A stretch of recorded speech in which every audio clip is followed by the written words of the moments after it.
Bismillahirrahmanirrahim. Assalamualaikum warahmatullahi wabarakatuh. Waalaikumsalam warahmatullahi wabarakatuh. Al-Fatihah hadratin Nabi Mustafa Muhammadin sallallahu alaihi wasallam wa ala alihi wa sahbihi wa dzurriyyatihi wa ahli baitihi wa ila jami'il anbiya'i wal mursalin wa ila jami'il malaikatil muqarrabin wa ila jami'it tabi'in wa tabi'it tabi'in wa ila jami'il ulama ilah wa awliya ilah makana wa ila jami'i syuhada wa syolihin wa ila jami'il muhaddisin wa mufassirin khususan Syekh Imam At-Tabari wa Syekh Muhammad Asy-Syawi wa Syekh Ilman Al-Ansar Al-Qurtubi wa Syekh Imam Ibnu Katsir wa Syekh Jalaluddin Al-Mahalli wa Syekh Jalaluddin As-Suyuti wa Syekh Fakhruddin Ar-Razi wa Syekh Muhammad Al-Syaukani wa Syekh Abdul Qadir Al-Jilani wa Syekh Ahmad Al-Alusi wa Syekh Muhammad Ali As-Sabuni wa Syekh Mutawalli Asy-Sya'rawi wa Syekh Wahbah Az-Zuhaili wa Syekh Muhammad bin Umar Nawawi Al-Bantani wa Syekh Muhammad Quraisyiyah wa Syekh Isri Mustafa Rablan wa ila jami'i masyayikhina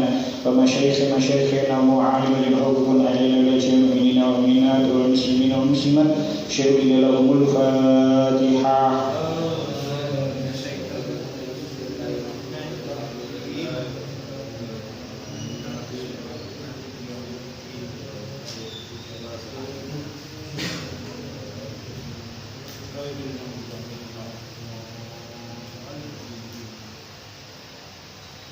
Bismillahirrahmanirrahim. Kita lanjutaken surah Al-Baqarah ayat 209. Qala Allah Ta'ala fil Qur'anil Karim. A'udzu billahi minasy syaithanir rajim. Bismillahirrahmanirrahim. Ya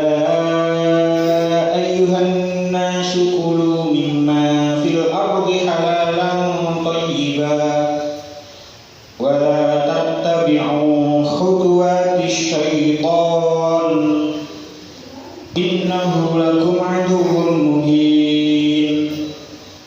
Innama ya'murukum bis-su'i wal fahsya'i wa an taqulu 'ala Allahi ma la ta'lamun. Ya ayyuhan nasu, he iling-iling menungso kabeh, kulu padha manganata sira kabeh mimma saking barang fil ardi kang tetep ing dalem bumi, halalan hale halal, thayyiban tur bagus. Wala tattabi'u lan aja padha anut sapa sira kabeh khutuwati syaitani ing pira-pira langkahe setan. Innahu setuhune setan lakum marang sira kabeh iku aduun dadi satru mubinun kang pertelo. Innama ya'murukum angin pestine perintah sapa setan kum ing sira kabeh bisu iklawan ala wal fahsya lan banget alane wa antakulu lan yen to ngucap sapa sira kabeh Allah ing atase Gusti Allah man barang la ta'lamun kang ora padha ngerti sapa sira kabeh ing man. Utawa syara'ipun 108 ing zaman jahiliyah ana golongan-golongan kang ora gelem mangan daging unta. Alasane jarine disediakake marang pepundhene. Mulane Allah Ta'ala nurunaken ayat kang surasane para manungsa diparingaken dening Allah Ta'ala mangan rezekine Allah Ta'ala kang halal-halal. Para manungsa ora diparingaken nuruti setan, jalaran setan iku mungsuh bebuyutane. Wis sak mestine setan iku tansah perintah Allah lan perintah nglakoni dosa lan perintah ngucapaken haram tumrap perkara kang sejatine ora diharamaken dening Allah Ta'ala. Ya ayuhan nas, wahai para manusia, kulu makanlah kamu semua mimma fil ardi, dari apa yang ada di bumi, halalan thayyiban, yang halal dan baik. Wala tattabi'u khutuwati syaitan, dan janganlah kamu ikuti langkah-langkah setan. Innahu lakum aduwwum mubin, karena sesungguhnya setan adalah musuh yang nyata bagimu.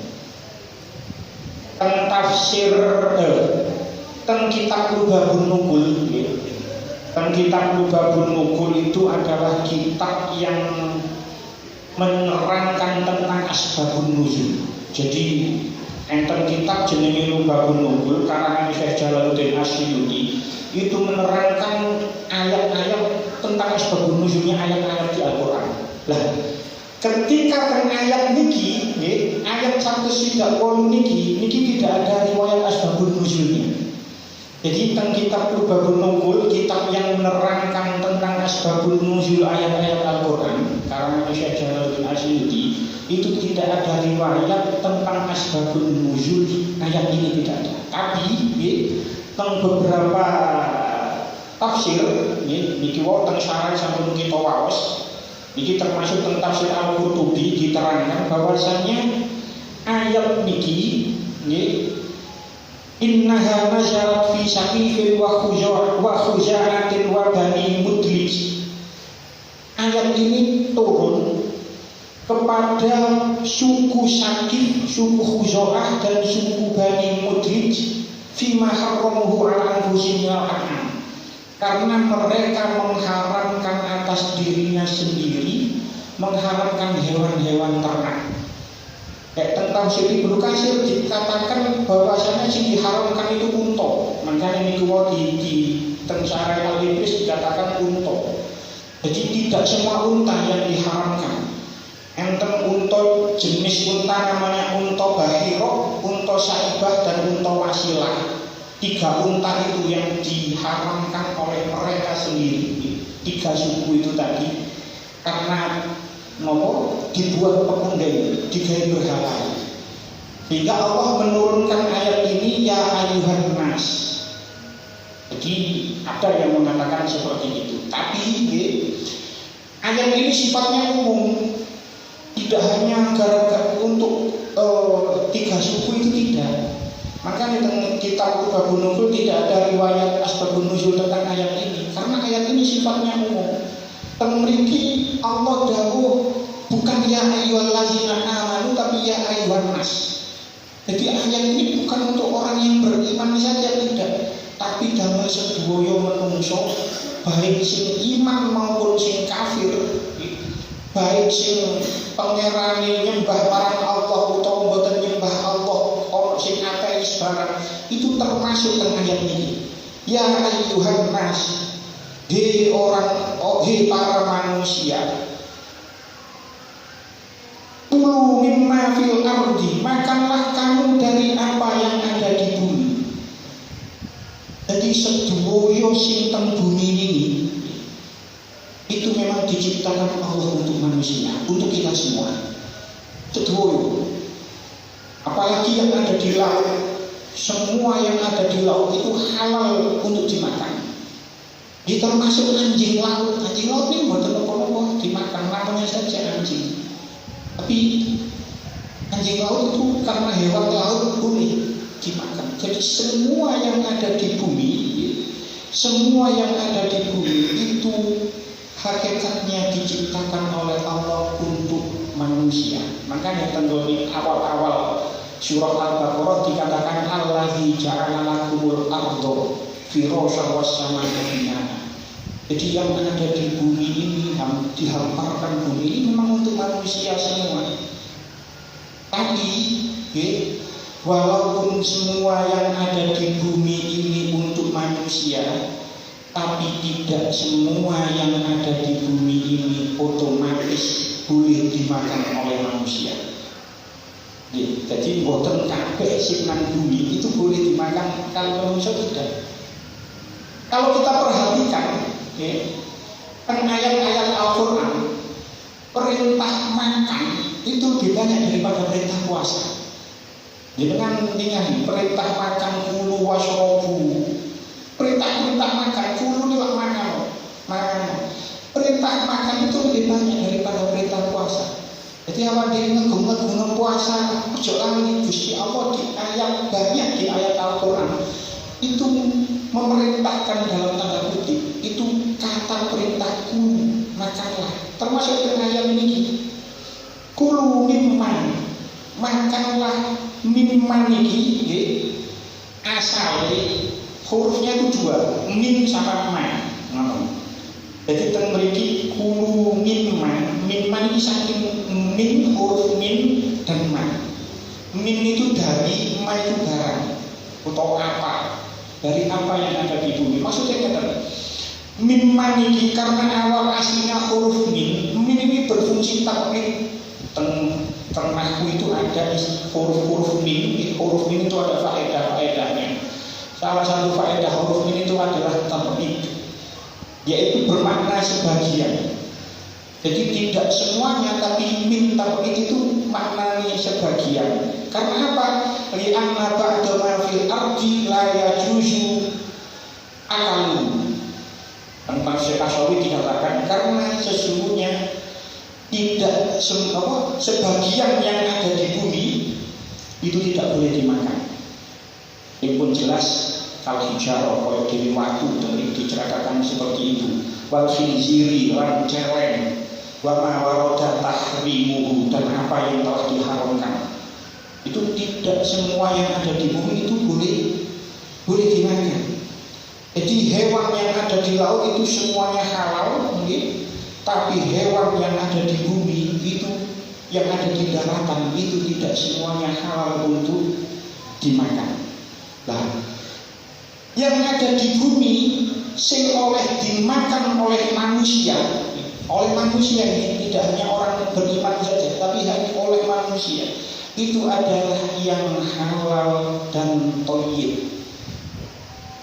Menurut Imam Malik, wa thayyibu huna al-halal. Thayyib teng ayat ini menurut Imam Malik itu yang dimaksud adalah halal. Bahwa takkidul ikhtilafil lafzi. Jadi kata lafaz thayyib ini hanya untuk menongkiti, hanya untuk menguatkan kata halal. Tapi menurut Imam Syafi'i dan menurut tafsir Al-Qurtubi dikatakan at-thayyibu al-mustawazzu. Thayyib itu adalah yang enak, yang lezat. Jadi maksudnya kok ayat ini makanlah makanan yang halal dan enak, baik dan yang baik. Nah, makanan yang halal itu apa? Makanan yang halal itu adalah makanan yang tidak haram, yaitu yang seseorang itu boleh memakannya berdasarkan perintah agama. Di makanan halal itu makanan sing haram, sing wong itu oleh makan berdasarkan perintah agama, tidak apa-apa itu dimakan. Nah, makanan yang halal itu ada dua macam. Ada yang halal secara materi, secara zat itu halal. Ada yang halal secara non materi, dari segi bagaimana dia mendapatkannya. Dan makanan yang halal secara materi ini gampang, tinggal kita mengajukan ke MUI terus dapat sertifikat wis halal. Kita membuat misalnya KFC, McD, makanan yang kita tidak tahu bagaimana prosesnya, itu tinggal mengajukan ke MUI, terus dipantau oleh MUI bagaimana pembuatannya, terus oleh sertifikat halal. Itu makanan yang halal secara materi. Tapi ada makanan yang halal bisa haram tergantung bagaimana cara mereka mendapatkannya. Sate ayam, sate kambing, gulai ataupun apapun itu secara materi halal. Tapi kalau seseorang itu mencuri, nyolong, atau korupsi, terus digawe tuku sate ayam, digawe tuku sate kambing, maka memakannya itu adalah haram karena dia mendapatkan uang gawe tuku panganan sing halal itu dari cara yang haram, maka statusnya makan itu menjadi haram. Secara materi halal, tapi karena dia mendapatkan dari sesuatu yang haram, maka memakannya itu menjadi haram. Jadi siji makan kudu sing halal, loro toyib niku enak baik. Lah, makanan sing halal itu belum tentu toyib. Jadi makanlah yang halal dan toyib. Karena apa? Makanan yang halal belum tentu toyib. Bisa jadi buat si A, makanan ini halal dan toyib. Tapi buat si B, makanan ini halal tapi tidak toyib. Kalau contoh bebek goreng, pemane udan-udan kegiatan dipanen ngomongnya sambel kan enak. Kowe coba makan bebek goreng yang ngeten iki. Halal toyib, tapi damel sing sehat, tapi damel sing kolesterol dhuwur. Makanan bebek goreng ini halal tapi tidak toyib. Islam itu memerintahkan makan saja sedetil ini. Jadi makanlah makanan yang halal dan toyib. Ini jenengan kembang mobil. Kalau bertentangan dengan kesehatan kita, berarti makanan itu tidak toyib bagi kita. Misalnya awan-awan panas-panas, es campur, es cawu enak, tapi dengan orang yang diabetesnya itu normal, tapi buat orang yang diabetesnya itu tinggi, maka minuman yang manis itu tidak toyib bagi orang yang punya diabetes tinggi. Ini pun jenengan kembangkan diambil saja. Jadi Allah memerintahkan manusia secara keseluruhan itu memakan makanan yang halal dan toyib yang baik. Memakan makanan yang halal itu dampaknya luar biasa bagi tubuh. Sebab nopo? Karena makanan yang kita makan itu nanti diproses oleh tubuh, jadi diproses oleh tubuh kita, di dalam tubuh kita. Betapa luar biasanya Allah menciptakan kita, menciptakan manusia dalam bentuk yang paling bagus. Maka di dalam surah Abdin dikatakan laqad khalaqnal insana fi ahsani taqwim. Sungguh benar-benar kami menciptakan manusia itu dalam sebaik-baik bentuk. Betapa luar biasanya Allah menciptakan manusia. Jadi manusia itu diciptakan oleh Allah bentuk yang paling baik. Fi ahsani taqwim. Beda dengan makhluk yang lain. Sebab makanan yang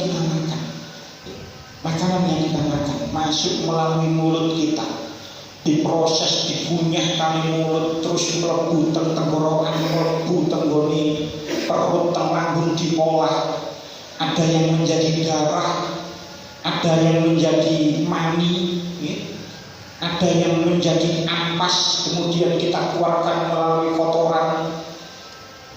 Betapa luar biasanya itu semua proses makan itu tadi. Sehingga Masya Allah, na'udzubillah min dzalik,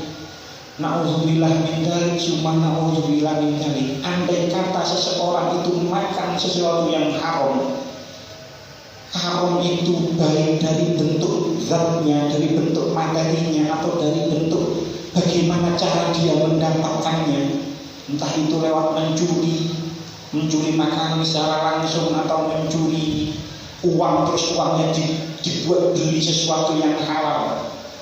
Kalau seseorang itu na'udzubillah memakan makanan yang haram, baik dari segi materi ataupun non materi, terus makanan yang haram itu masuk ke tubuh seseorang tersebut, mari ngomong tenggoni tubuh seseorang tersebut berubah menjadi darah, berubah menjadi mani, maka darah yang mengalir di dalam tubuh orang yang makan makanan haram tersebut susah diajak untuk melakukan kebaikan.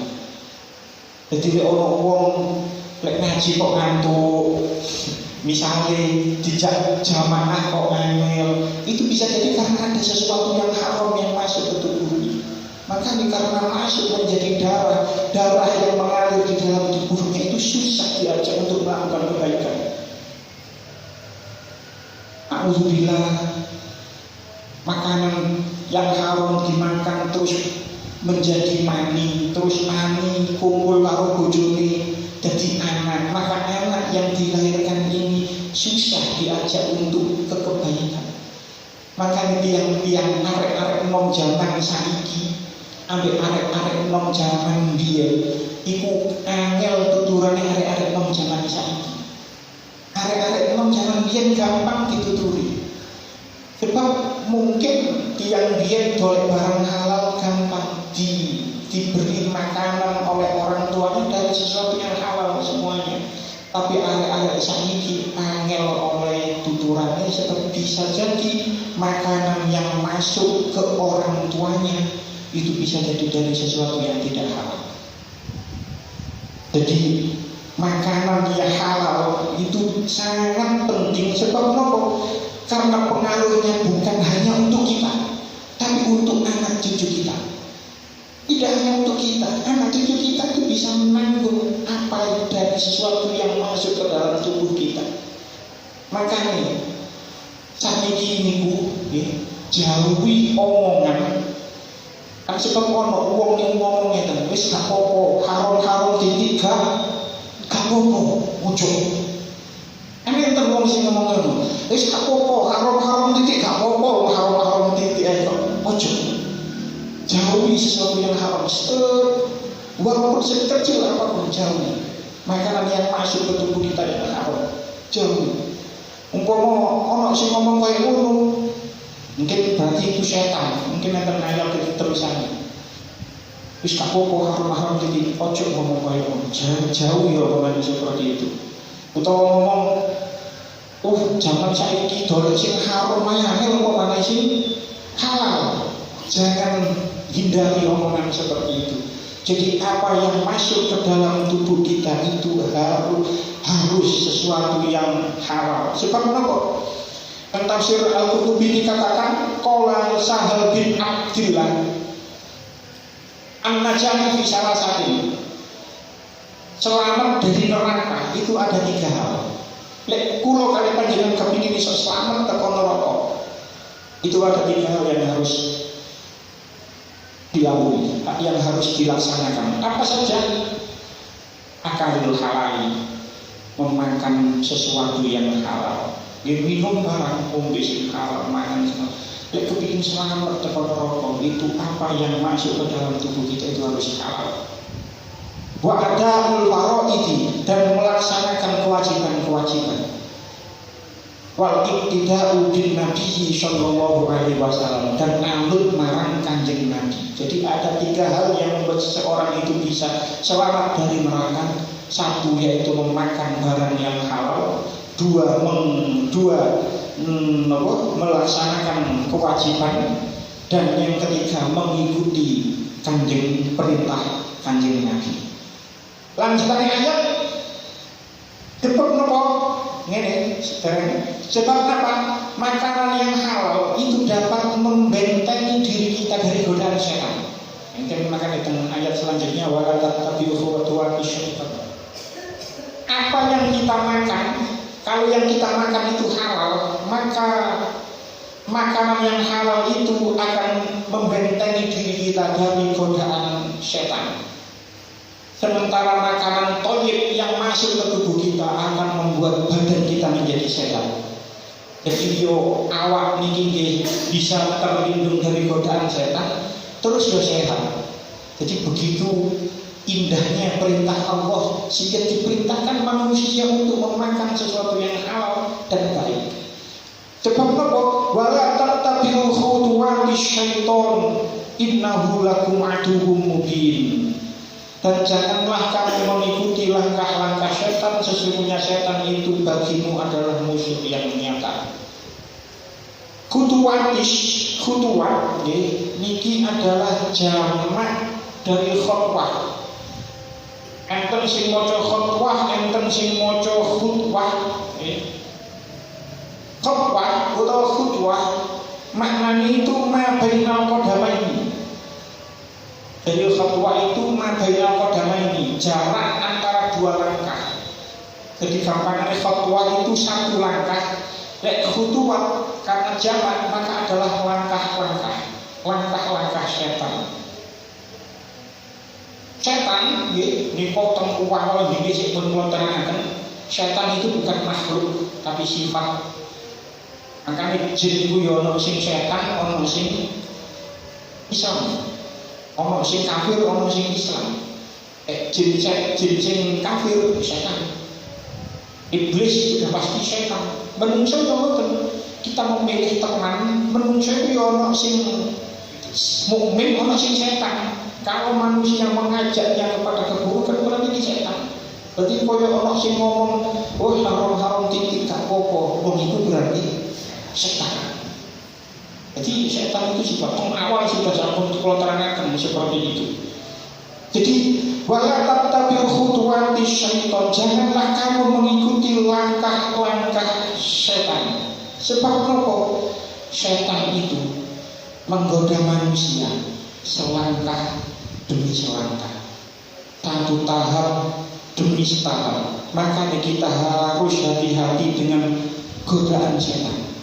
Innahu lakum aduwwum mubin, sesungguhnya setan itu bagimu adalah musuh yang nyata. Jadi setan itu sudah menjadi musuh manusia sejak manusia pertama, yaitu Nabi Adam diciptakan. Itu sejak Nabi Adam belum diturunkan ke bumi, itu sudah menjadi musuh.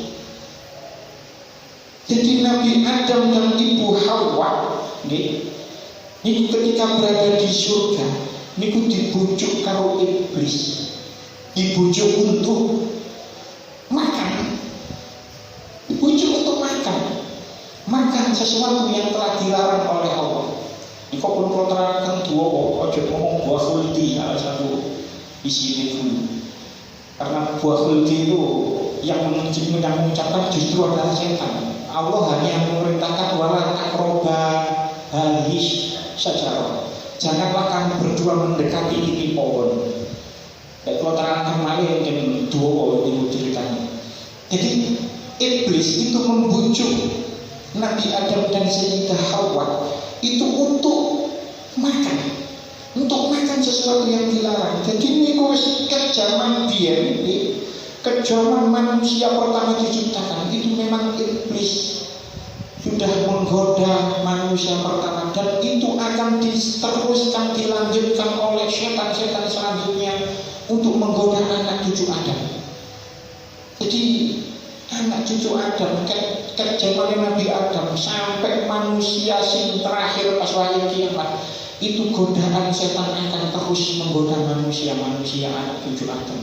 Makanya kula panjenengan sedaya itu diperintahkan untuk membaca ta'awudz dalam banyak hal, dalam berbagai hal.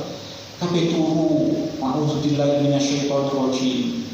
Kami turu, tengah-tengah turu, tindian girak-girak, ngipi elek, tindian tangi, bungkon moco, ma'udzubillahi minasyaitonirrajim. Kami kumpul karo bojo, nggih ngoten bismillahirrahmanirrahim. Syaiton sampai ngoten mengatur. Kanjeng Nabi itu mengatur doa, jauhkanlah setan. Tapi kumpul karo bojo iki ngene kaya ngoten. Jauhkanlah setan dari kami. Allahumma jannibna syaitan, jauhkanlah kami dari setan dan jauhkanlah setan dari kami. Ma'rozak tanah dari apa yang kau beri rezeki kepada kita. Jadi sampai dikatakan dua koyokmu untuk menghindari godaan-godaan setan.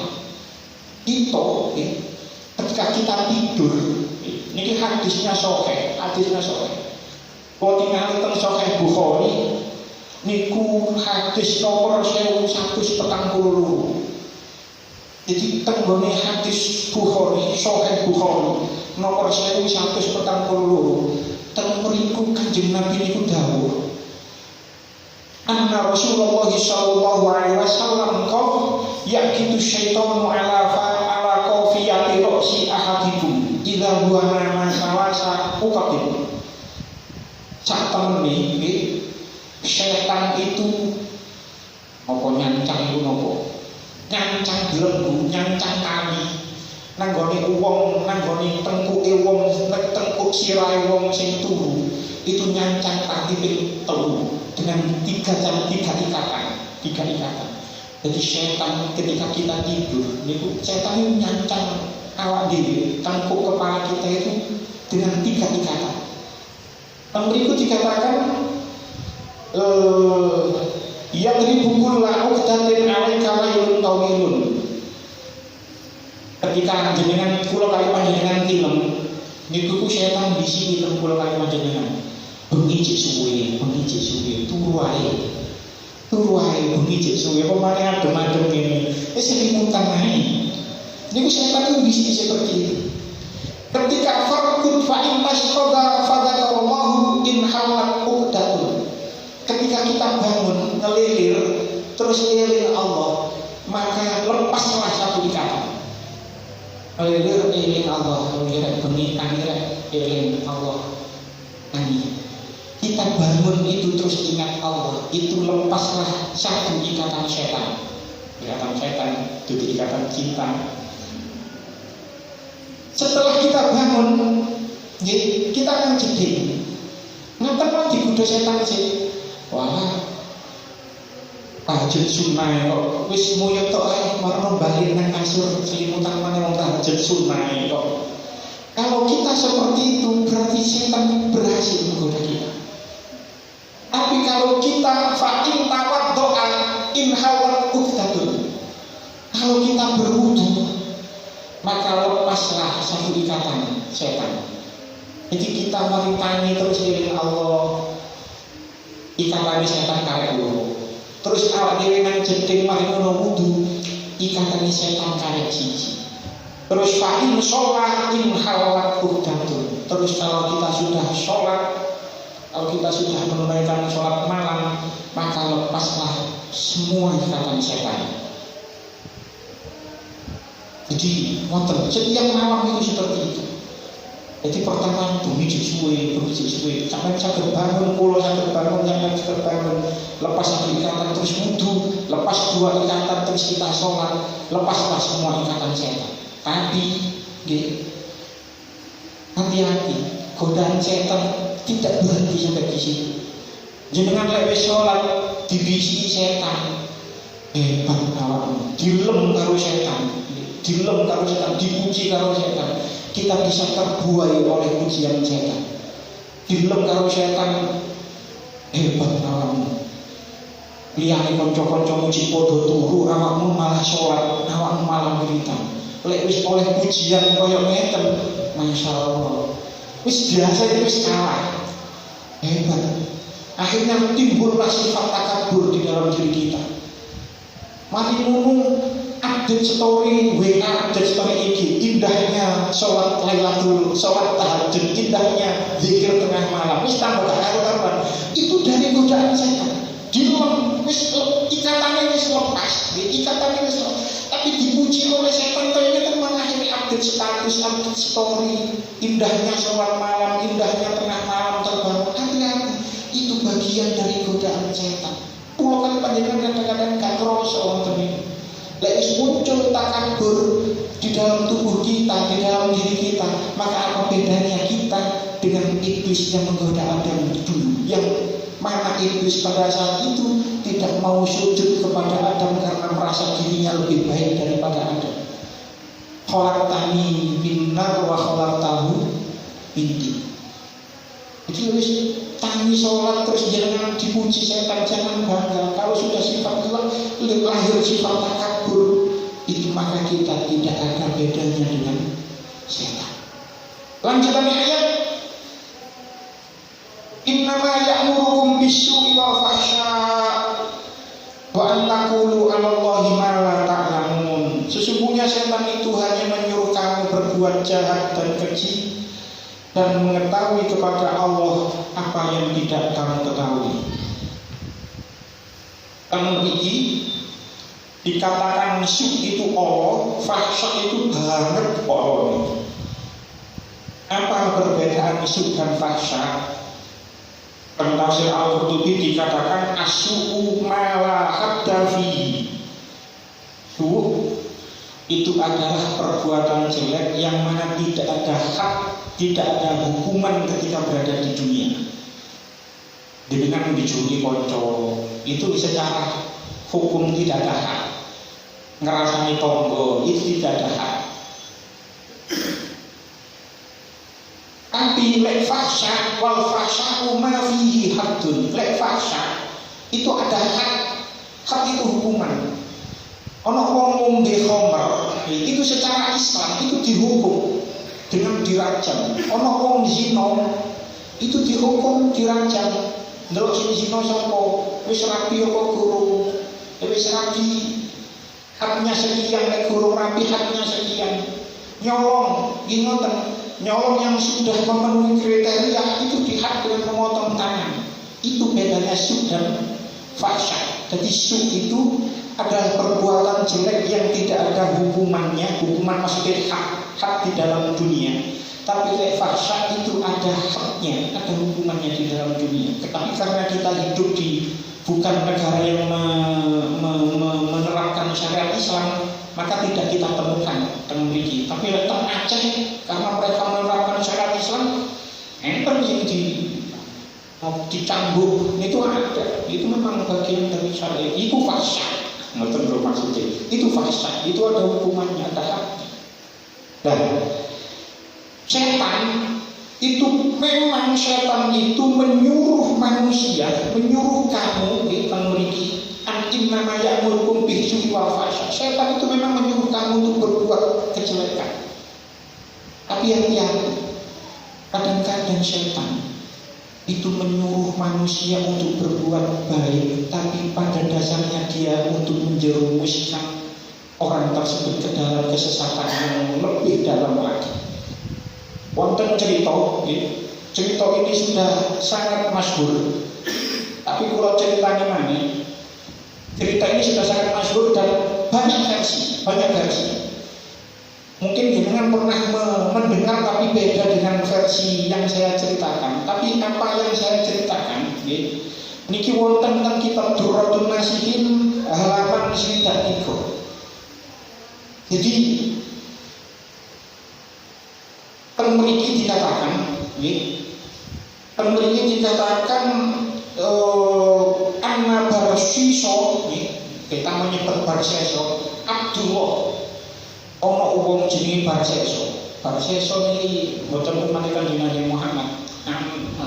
Orang Bani Israil. Niku Abdullah kawulane Allah nyembah marang Allah mi'ataini wa isrina sana. Selama 220 tahun. Jadi ibadah marang Allah itu 220 tahun. Sehingga dikatakan la ya'sillah, tidak pernah maksiat kepada Allah selama 220 tahun tersebut. Terus pihak Barsiso itu mempunyai wakana lahu situna alfan min talamihi. Barsiso ini punya 60.000 murid santri. Berarti kiai gede. Duwe 60.000 santri ini kumang yang syuna fil hawa'i bi barakatin ibadati. Santri ini ono sing sakti, saking sakti ini iso mlaku nang udara. Iku barokah ibadah. Sampai iso mlaku nang udara, sampai malaikat itu gawo. Kok ono wong ibadah koyo ngono, malaikat itu gawo. Tapi Allah mengatakan ma'takjubuna minhu. Kamu jangan gawo dengan, kamu jangan kagum, kamu dengan jangan takjub dengan Barsiso. Inni a'lamu ma la ta'lamun, inna Barsiso fi inni yakfur wa yakfurna. Kamu jangan kagum dengan Barsiso, karena di dalam ilmuku Barsiso ini adalah mati dalam keadaan kafir dan dia akan masuk neraka. Abadal abidi, masuk neraka selama-lamanya. Singkat cerita akhirnya iblis niku gampangane mendo-mendo dadi santri. Mendo-mendo nyamar dadi santri. Singkat cerita ibadah karo Barsiso, iblis yang menyamar jadi manusia niki iso ibadah Mriki dikatakan 3 hari 3 malam walam yakul walam yashrob, sampai gak mangan gak ngombe, sampai barseso niku gawe kok iso ono wong ibadah 3 dina 3 wengi gak mangan gak ngombe. Aku wae jare barseso iku ibadah marang Allah, yo mangan yo ngombe. Akhirnya ditakoni karo barseso, singkat cerita, kenapa engkau bisa melakukan ibadah seperti itu, tapi aku tidak? Sebab jawab iblis sing nyamar jadi manusia seperti muridnya itu tadi, dia mengaku pernah berbuat dosa. Kulo niki wis molimo wis tak lakoni kabeh. Ibarat seperti ini, molimo wis kula lakoni kabeh. Dosa apa sing boten tau kula lakoni. Lek jenengan kepingin iso ibadah kali kula, maka berbuat dosalah. Terus dosa apa sing tak lakoni? Mriki dikatakan dosa apa sing tak lakoni? Pertama zina. Oh, ojo lek zina ngerti lah. Ojo zina. Terus membunuh. Ojo lek membunuh, lek dipaten, lek keponakan dihukum ya apa? Singkat cerita akhirnya dia lebih memilih meminum khamr. Balik tengah ayat, memasukkan sesuatu yang tidak halal ke dalam tubuh. Minum khamr niku cara hukuman nggih. Timbangane zina, timbangane mateni wong, timbangane ngombe khamr. Sing paling ringan cara hak iku minum khamr. Minum khamr paling ringan hukumane di dunia lho nggih, cara hukuman. Niku zina niku jiritane wakeh, pemane lek wis duwe bojo terus kok zina iku malah dirajam sampe meninggal, sampe mati. Lek mateni wong ya dibales mateni. Tapi lek syarbul khamri itu hukumannya lebih ringan daripada zina, daripada membunuh. Maka dipilihlah minum khamr itu tadi. Singkat cerita, minum khamr sampai mabuk. Akhirnya sing ngedoli niku mang wong wedok sing ayu. Ternyata wong wedok sing ayu iku mang wis duwe bojo. Singkat cerita akhirnya bojone ngamuk, barseso diajar hingga mendekati kematian, terus akhirnya disalib. Terus iblis sing menyamar menjadi manusia itu mang dijaluki tulung sampai barseso, aku culno. Iso lek awakmu gelem tak culno, kon kudu sujud karo aku. Bagaimana saya bisa sujud? Saya dalam kondisi masih disalib. Awakmu cukup sujud ambil aku dengan isyarat saja, dengan menunduk. Hingga akhirnya barseso menunduk. Dan ketika dia menunduk tanda sujud kepada iblis itu, malaikat Israel mencabut nyawa barseso. Jadi jangan pernah menganggap bisikan-bisikan setan itu kadang-kadang baik. Itu sebenarnya tidak baik. Itu bisa jadi itu langkah setan untuk menjerumuskan kita ke dalam kesesatan yang lebih dalam. Pun lewat cerita ini, sebisa mungkin kita harus, apa yang masuk di dalam tubuh kita itu adalah sesuatu yang halal. Itu harus, itu karena itu dampaknya luar biasa bagi tubuh. Jika cerita itu tadi barseso karena dia memasukkan minuman yang haram ke dalam tubuhnya sehingga dia mati dalam keadaan kafir. Jadi kita itu apapun alasannya, kita harus memasukkan ke tubuh kita sesuatu yang halal, baik yang halal secara materi dan halal secara bagaimana kita mendapatkannya. Pun jika kesempatan, mungkin tadi keterangan manfaat. Bismillahirrahmanirrahim. Assalamualaikum warahmatullahi wabarakatuh. Allahumma shalli ala sayyidina Muhammadin shallallahu alaihi wa qulubuna wa tanfa'u bi ulumina wa taqdi bi ahwajina wa tarfa'u bi darajatina wa tahdi bi qaumana wa tukhrishu biha qulubana wa tulhimuna biha ulumana dunya tukrimuna biha bisa'ati wa karamati ma'a dhurriyyatina wa tuksiru biha amwalana wa ashabana wa talamidana wa وأتباعنا وأطيافنا وترزقنا اللهم تمام نعمتك تمام رحمتك تمام رضوانك وصل وسلم وبارك وسلم عدد ما خلقت ورزقت وأمنت أحييت إلى يوم تشرف في الخلق أجمعين والحمد لله رب العالمين ربنا آتنا في الدنيا حسنة وفي الآخرة حسنة وقنا عذاب النار وصلى الله على سيدنا محمد النبي الأمي وعلى آله وصحبه وبارك وسلم والحمد لله رب العالمين. Assalamualaikum warahmatullahi wabarakatuh.